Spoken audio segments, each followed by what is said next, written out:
Oke, berikut ini saya akan menjelaskan fitur yang ada di program aplikasi GF GL.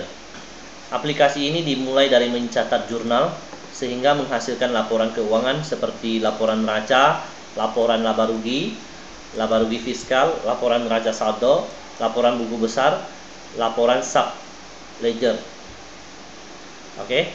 Sehingga ini menyediakan juga menyediakan pelaporan untuk jam sostek, PPh pasal 21 seperti SPP, SPT tahunan, bukti potongan, SPT tahunan ya, pasal 23, pasal 25, SPP, ya ini pengambilan cuti, MC, izin dan lain-lain. Nah, di sini aplikasi ini mendukung untuk dua bahasa ya, bahasa yang Indonesia dan bahasa Inggris. Juga bisa multi currency, penarikan selisih kurs juga bisa. Laporan laba rugi per profit cost center ya, semua ada di sini.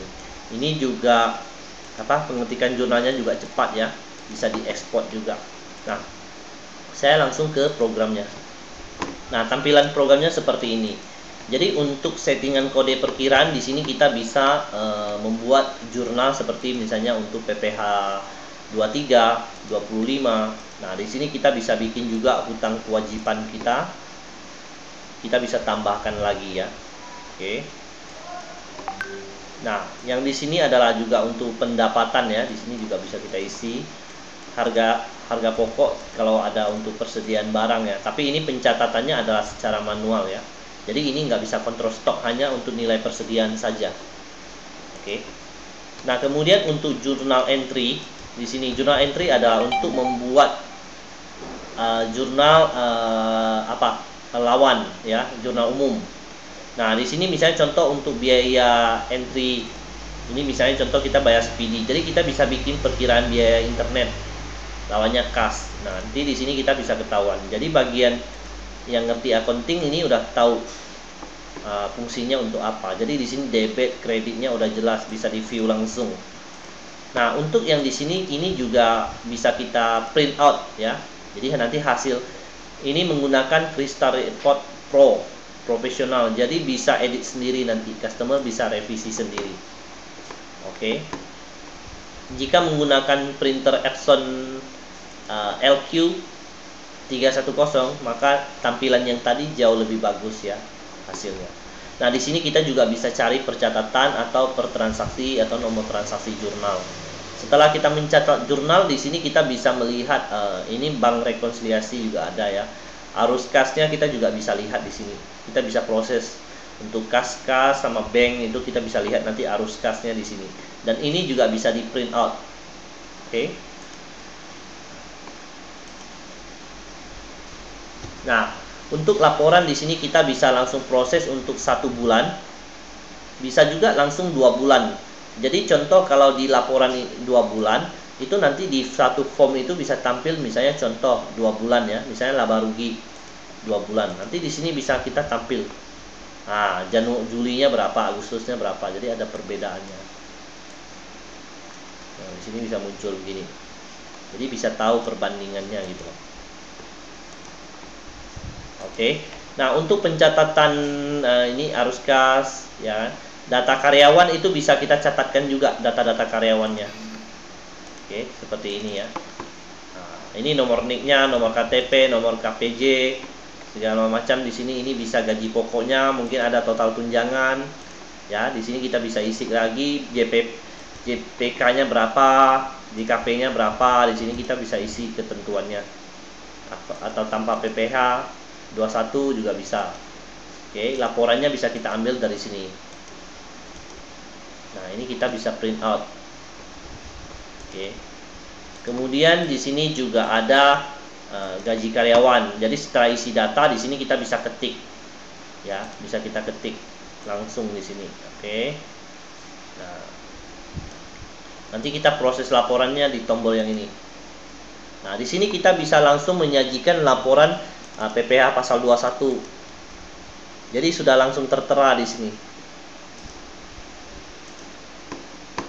NPWP-nya, total tunjangannya, JKK-nya, JHT-nya semua sudah ada di sini. Ya. Oke, di sini semua sudah ada.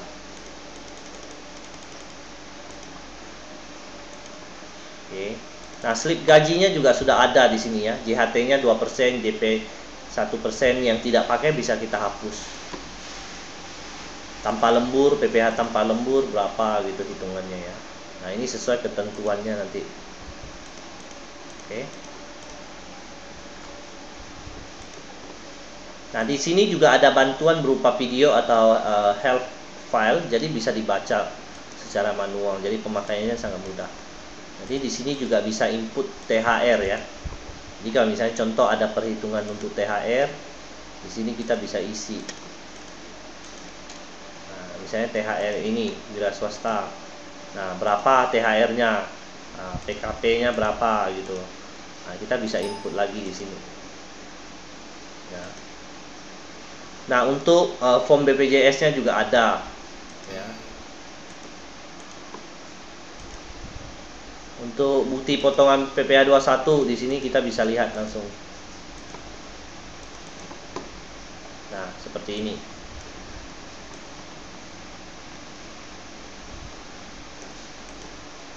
Oke.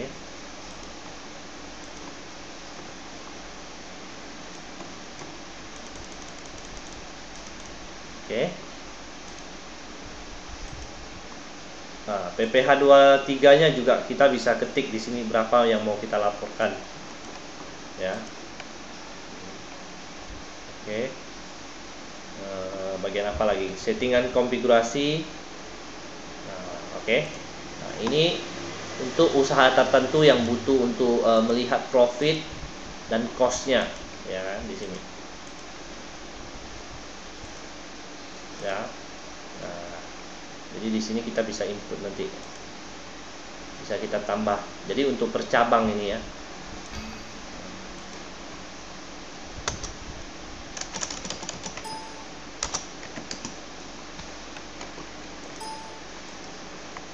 Oke.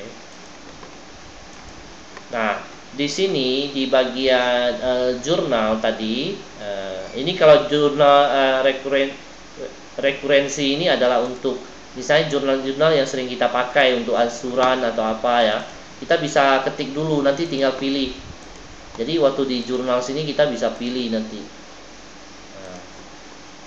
Nah, nanti di sini kita bisa pilih jurnal rekurensi. Di sini nanti bisa muncul. Bisa kita pilih. Nah, ini.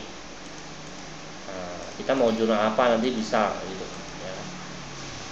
Nah, jadi yang sering kita jurnal contoh sewa kantor. Ya kan? Nah, sewa kantor tadi jurnalnya apa kita bisa udah langsung isi di sini ya. Biaya sewa dibayar, biaya sewa kantor debit, kreditnya adalah sewa dibayar di muka. Oke. Nah, untuk saldo perkiraannya kita bisa isi di sini. Nah, di sini.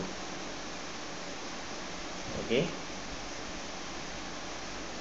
Nah.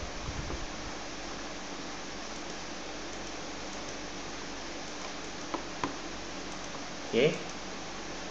Jadi yang GFGL ini dia hanya nggak ada untuk kontrol stok barang. Itu saja. Kalau persediaan itu untuk saldo persediaan kita yang ketik sendiri. Nah, Agustus berapa, ini berapa, persediaan akhirnya berapa, gitu. Kita yang ketik sendiri di sini. Nah, dia nggak ada kontrol. Misalnya terjual berapa ton, kembali berapa ton. Nah, itu nggak bisa. Ya, nggak di sini programnya. Jadi cukup simple ya cara pemakaiannya. Nanti di sini di setiap menu itu ada videonya. Jadi tinggal kita play aja langsung ada video. Jadi sangat mudah untuk digunakan.